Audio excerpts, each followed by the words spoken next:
Hi guys, so this is a tutorial on how to cut the cap and the cape of the garment. So the first thing you do is to fold your fabric into four.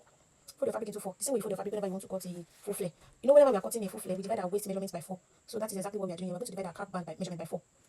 After dividing it by four, whatever it is we get, we are going to add maybe 2 or 3 inches. It depends on the length of your elastic because of our elastic allowance. So we're going to add like 3 or 2. I don't know how you do your own. So I wrote band divided by 4 plus your elastic allowance. So and the next thing you do is to measure the length of your cap. The one I did was 5.5, but because I'm making use of a paper, I used 3 here. The cap I did it was 5.5, 5.50. So the next thing you do is to give it your shape. Be it like this, or you have another one in mind. So the next thing you do is to shape it. After shaping it, then you cut it out. Please and please don't forget your elastic allowance, because if you cut it like this, you'll not be able to add rubber. Elastic, so you'll not be able to add it again. Make sure you add it now. So the next thing I do is I cut it out. I cut it out. So it is already given the shape of. Please, this is too much. I think it was because I made use of paper. It is too much, because if you want to turn it, it will be very, very difficult. Turn it. Only fast, only turn that. So the next thing you do is to look for another play fabric.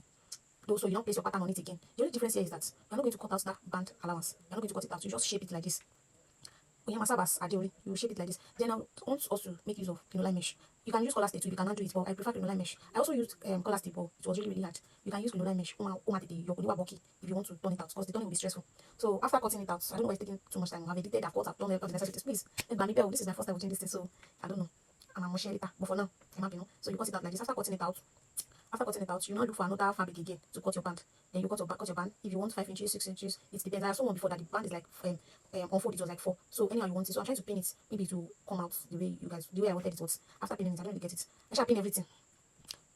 Then you cut your band. I don't know if I've cut no. Then you now cut your band. So you fold your band and cut it out. Don't forget your allowance and your sewing allowance too. So after cutting the band, this is what our cap looks like. See, your cap is ready. My cap is ready. Our cap is ready. Don't forget to use crinoline mesh, or if you cannot do color stick, you can use color stick or stiff. Anyone can do. Look at it. Our cap is ready. It is just as simple as that. So the next thing I want to cut now is the cape at the back. The cape in my garment. Sorry, that cape. You are going to get your neck measurement. My neck measurement